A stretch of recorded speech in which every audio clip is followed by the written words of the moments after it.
Welcome to this IELTS listening practice test. There are 4 sections and 40 questions in total.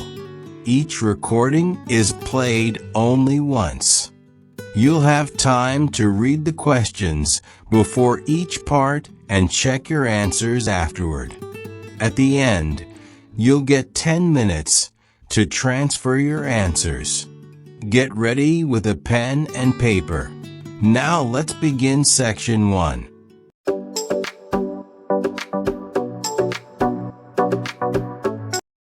Section 1. You will hear a woman phoning to complain about the item she ordered last week. First, you'll have some time to look at questions 1 to 4.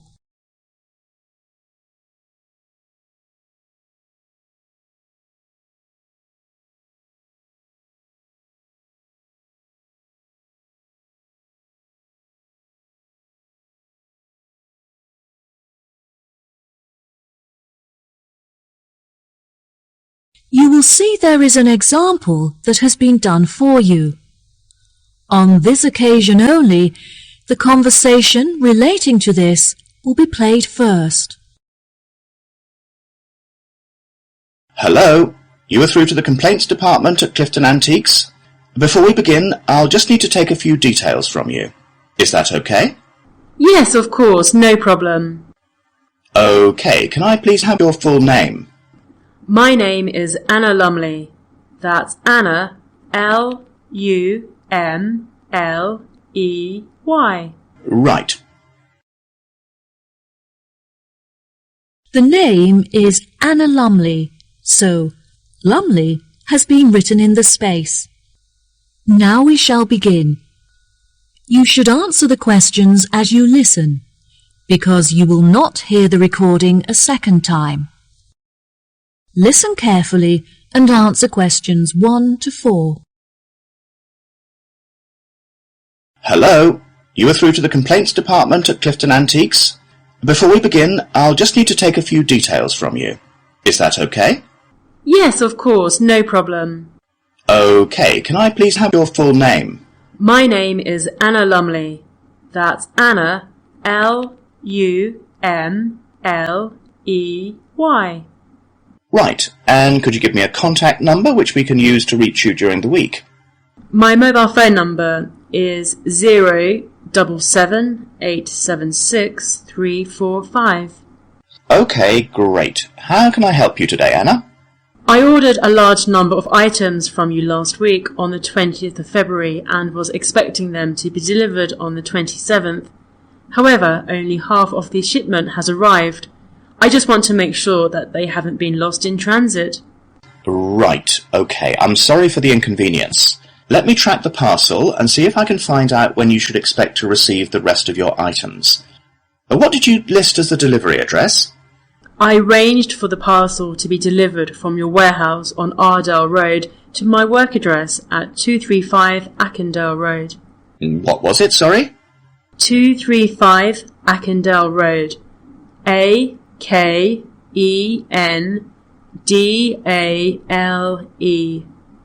Eastsea? Yes, Eastsea. Right, okay. I've found your parcel here on our system. I can see that you've received your shipment, however, nothing is mentioned about the missing items. I would advise that you wait for 2 days, and if the other items don't arrive then, it may be necessary for you to claim insurance coverage for the value of the items. How much are the missing items worth? They cost me $34,500. Well, the insurance company will cover you for 10% of the value, so you could claim $3,450 from them. Just fill in the form on our website, and when the loss is confirmed, you'll receive the money within 1 week. We will refund the rest of the money to you within a month, so you won't suffer a financial loss. That sounds fine.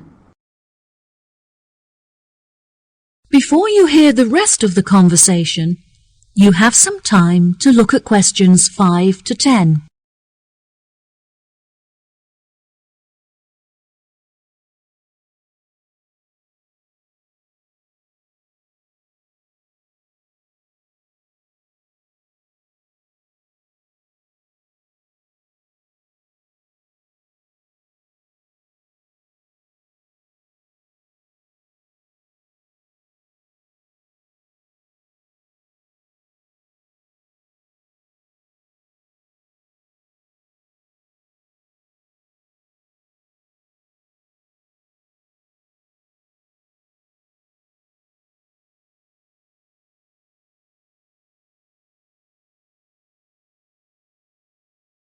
Now listen and answer questions 5 to 10. I'll just need to take a list of the missing items from you so we can check it against our records. Is that okay? Sure, no problem. Unfortunately, a lot of the items are one of a kind and therefore irreplaceable. There were some small items such as lamps and chairs that aren't very valuable. However, there was a large item of antique furniture and a bag full of first edition books, which were among the first ever to be printed on a press. Right. Okay. Is there anything else? Yes, I also purchased a Victorian rocking horse for my daughter, some large oil paintings originating from the Edwardian period, and a few decorative fruit bowls. Right, okay. I've taken a list of your missing items, so I'll phone the warehouse to see if any of them are lying around. Ah, I almost forgot. There were a couple of other pieces that I've spotted on your website and would like to order. Can I do that now? Of course, no problem. Can you give me a description of the items that you're looking to purchase? There was a gold clock and a golden framed vintage mirror. Okay, perfect. I'll charge the items to the payment card that you used before, and they should be delivered to you within the next week. Is there anything else that I can do for you today? Yes, two of the items that I received in the shipment are damaged, so I need to make a claim for a partial refund. Oh, I'm sorry to hear that. I need to take down a few details of the actual damage over the phone before you put in a full report. Can you tell me which pieces are damaged? A drawer is missing from the antique mahogany desk, and there is also a dent on one of the corners, so it's unusable. I see. Any idea of the price of repairing it? No, well, I don't think it can be repaired. I will need a new one. Okay, I'll make a note of that and we'll see what we can do. Anything else? I also purchased a set of dining chairs with navy leather padding. However, the colour is faded and one of the legs has completely split down the middle. Okay, are there any other damaged pieces? Yes, I purchased a set of Chinese crockery to furnish my dining room table. However, when I opened the box, I found that a cup was missing and that some plates had smashed. 4, actually. And is that all of the items? Yes, I think that's all. Right, I'll calculate the value of the damaged items and we'll issue you a refund. Okay, thank you so much for your help. No problem at all, it was my pleasure. Goodbye. That is the end of section 1. You now have half a minute to check your answers.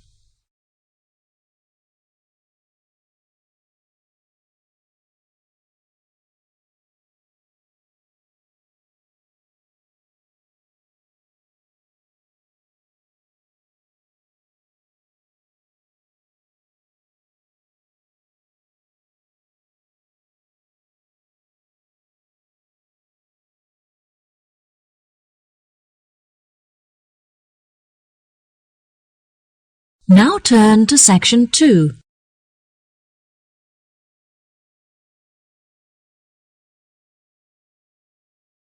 Section 2. You will hear a tour guide introducing a resort called Mangrove Tree. First, you'll have some time to look at questions 11 to 17.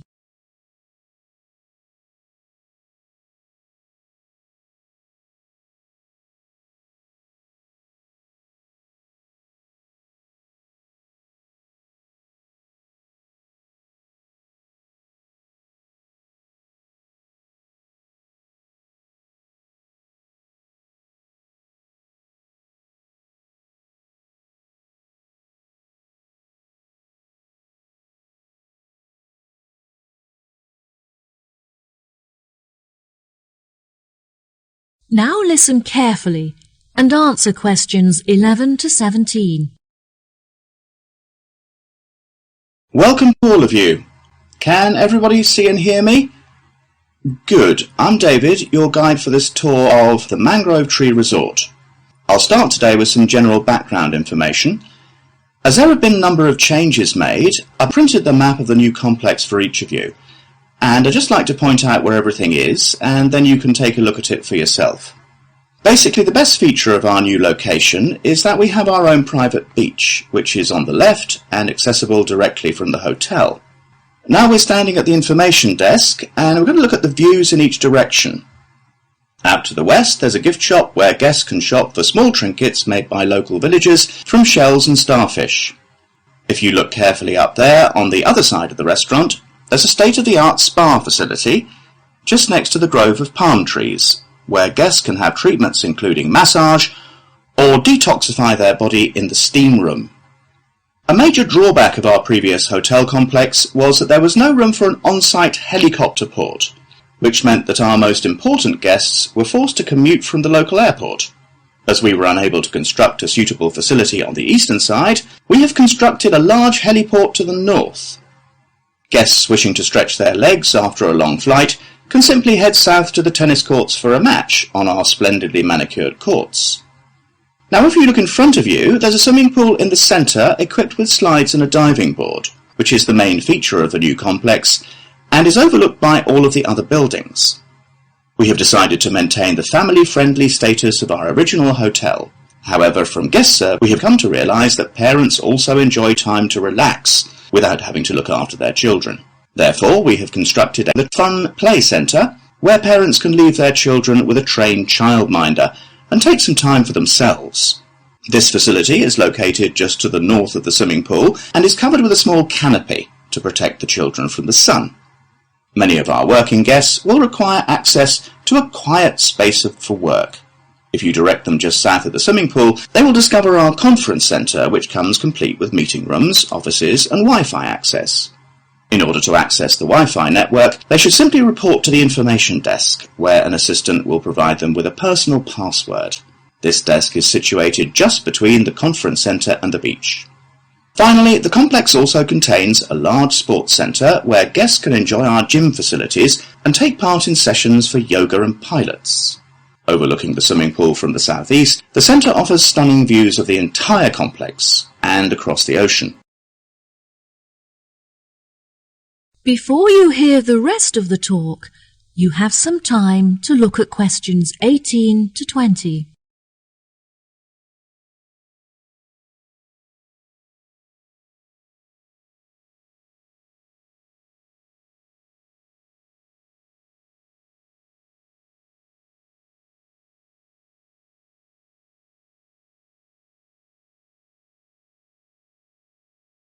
Now listen and answer questions 18 to 20.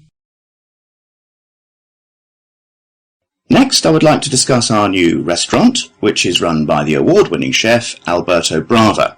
Every week he will offer a new menu of fresh seafood, such as crab and sea bass, which has been caught that day by local fishermen. The daily menu will include a range of organic meats and vegetables freshly grilled on the barbecue, served with a selection of specially prepared sauces and spices. There is no menu specifically for vegetarians, however there will be a large range of grilled vegetables for them to choose. The hotel now has a selection of sweets to cater to our more discerning guests and provide for special occasions. As these sweets are finely decorated with furniture and paintings, they are not suitable for families with children. Our Tiki sweet is the finest of them all. It is slightly too ornate for business people, but would be perfect for couples on their honeymoon who may even have been married in the hotel. Finally, I would like to share some exciting news. Our hotel has won awards in the past for its fantastic service. However, we have just won the prestigious Green Award for our efforts in reducing our carbon footprint. The award will be proudly displayed in the restaurant facility, where it can be admired by our guests and staff alike. Well, here we are back at our starting point, the information desk. That is the end of section 2. You now have half a minute to check your answers.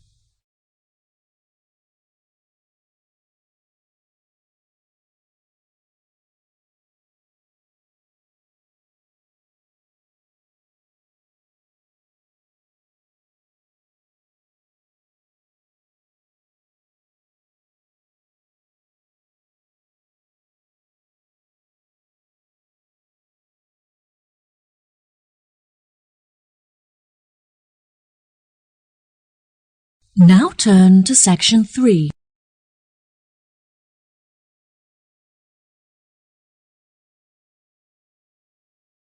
Section 3.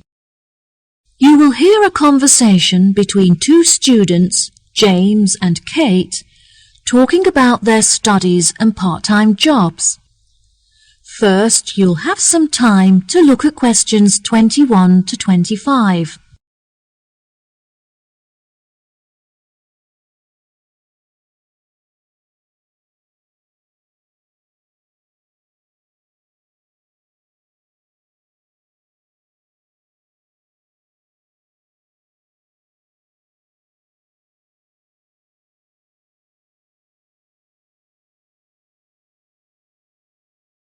Now listen carefully and answer questions 21 to 25.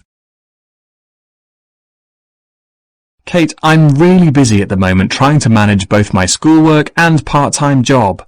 Oh, James, that sounds like a lot to handle. Where do you work? I managed to get a job working in the local bakery, learning how to make bread and cakes. Since I'm studying business, it's really useful to experience at first hand how a shop is run and interact with the customers.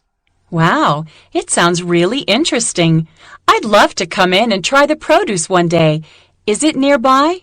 It's about 15 minutes away, which is frustrating because it's too far to walk from my house and I have to drive there.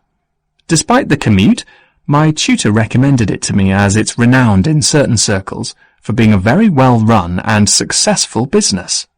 Is it a part of the Kingfisher Bakers chain? No, it's an independent family-run store, which is good because they're really supportive and eager to help me with the information I need. How do you find the theoretical aspect of the schoolwork? I find the practical work far more interesting, but my tutors are really enthusiastic and I get on well with my classmates, which makes the lessons a lot more enjoyable. Also, I recently found out that I can complete the theoretical aspects of the course within 1 year because of the practical experience I'm getting. Wow, that's great. I know, I was so relieved. I find the theory pretty hard to understand, so I was really worried about taking it for another year. Do you get assessed every term or just once at the end of each academic year? No, there's an assessment every term, which is great because it really takes the pressure off. In the first term, it's really relaxed. You conduct your own experiments on your topic of choice, and then everyone in your class assesses each other as a practical exercise. It's just a shame that practical experience doesn't count towards the grades. Yes, that's true. Anyway, enough about me. What are you studying? Oh, I'm not sure what I want to study yet, but I've been making enquiries about the English language course. Do you know what career path you're interested in following? Since Spanish is my first language, I thought that studying English would be really beneficial if I decided to apply for a job in England. I really enjoy art, and I'm very creative, but I don't think that becoming an artist is a very practical choice. I was thinking of using my passion for art in a different way, like working as a curator in an art exhibition, for example. Wow, that sounds really interesting. I think you'd be good at that. The problem is that the course is very expensive, as you have to buy materials yourself, and they don't offer any scholarships to cover expenses. I need to order a catalog of the courses on offer so I can see if there are any other modules that might perhaps be cheaper to study. Luckily, the courses don't start until September, so at least you have plenty of time to get organized. I can't believe I have to wait until September. I'm already so excited about starting.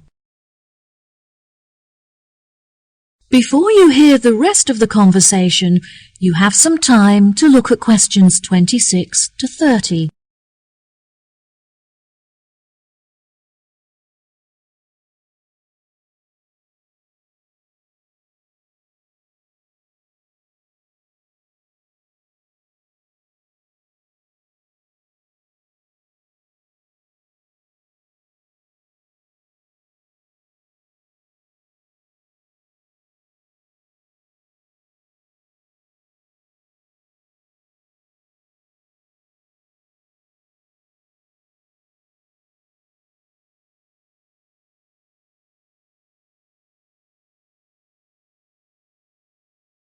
Now listen and answer questions 26 to 30. What other art-focused modules could you choose from? History of art is my first choice, since there isn't so much expense involved. I think it would be really interesting, as they invite a number of guest lecturers from across the globe to speak on specialist subjects. That sounds great. What about sculpture? Well, sculpture looked like a really suitable option at first, since it's the easiest course. But again, the utensils and materials aren't provided, so you have to spend a lot of money on supplies. I'm also considering the option of digital painting. There isn't much reading involved, and the accommodation is located inside the studio, so you would never have to worry about commuting. Commuting is such an inconvenience, so that's definitely a big advantage. What do you think of art theory? That's definitely an option for me. There are no exams, as you get assessed on your coursework and research is conducted independently, so you can work from home, which is really convenient. The only other option is photography, but I'm not so keen on that. Why not? I've just never really been interested in it, and I see it more as a medium for documentation rather than an art form. You're also required to buy one of those really expensive cameras with a digital display and micro-focus capabilities, which I can't afford. Well, let me know what course you decide on. I will. Thanks for talking it over with me. No problem. See you later. That is the end of section 3. You now have half a minute to check your answers.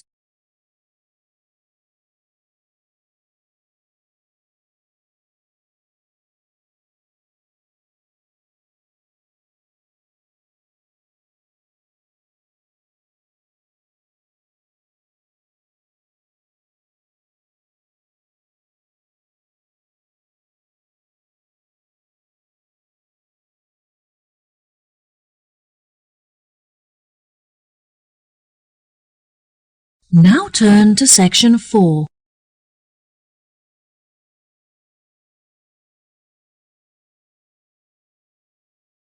Section 4. You will hear a talk on the subject of birds in New Zealand. First, you have some time to look at questions 31 to 40.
Now, listen carefully and answer questions 31 to 40. Good morning, everyone. Today we're going to look at birds native to New Zealand, delving into the facts and exploring methods of protecting these species from extinction. It may surprise you to hear that there are thousands of bird species that are endemic to New Zealand. That is to say that they are not found anywhere else on the globe. Since most of these birds live on a diet of freshly caught fish, they often nest along the coastline, or if they need to catch freshwater fish, the neighbouring river.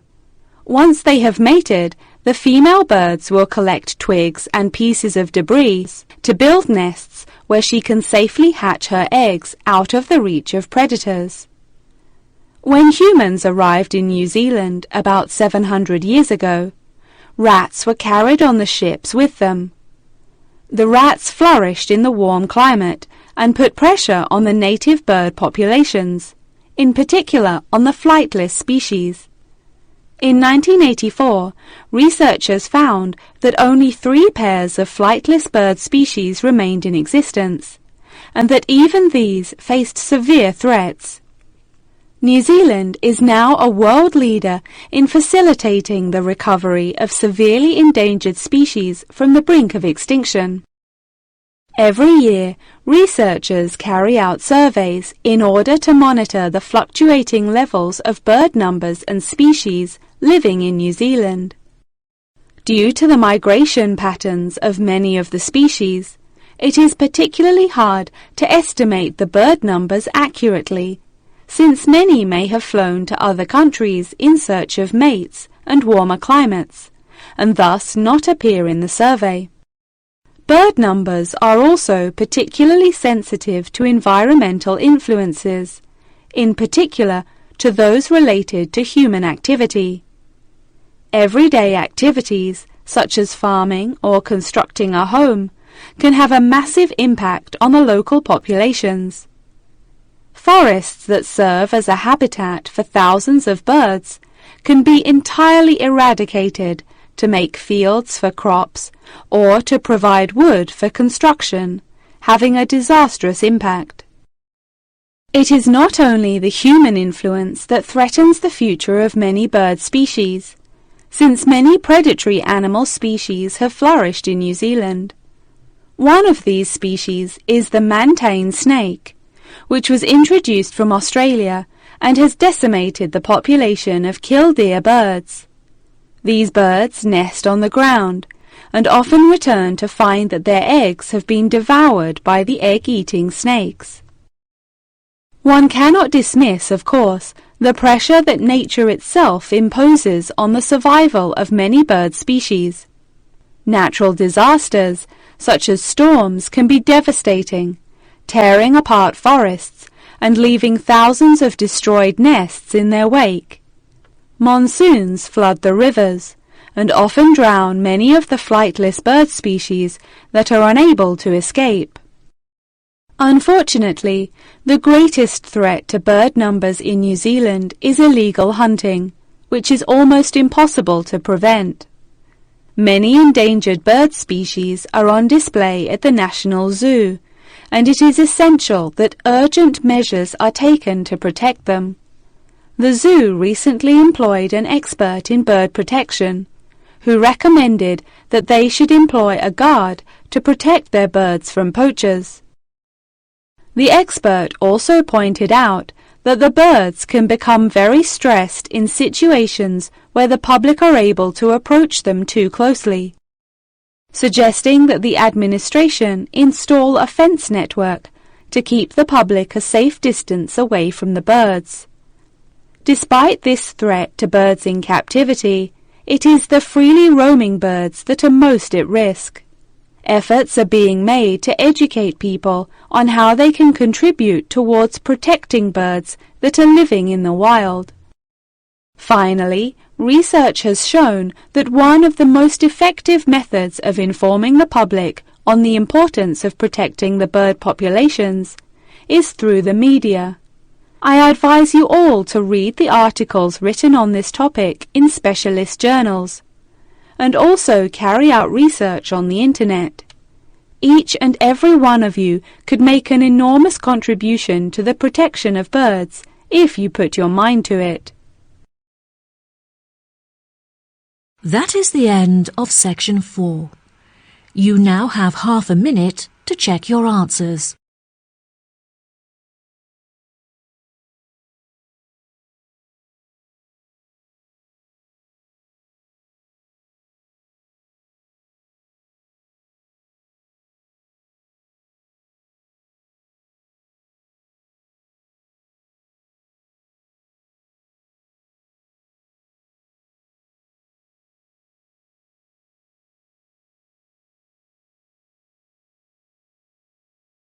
That is the end of the listening test. In the IELTS test, you will now have 10 minutes to transfer your answers to the answer sheet.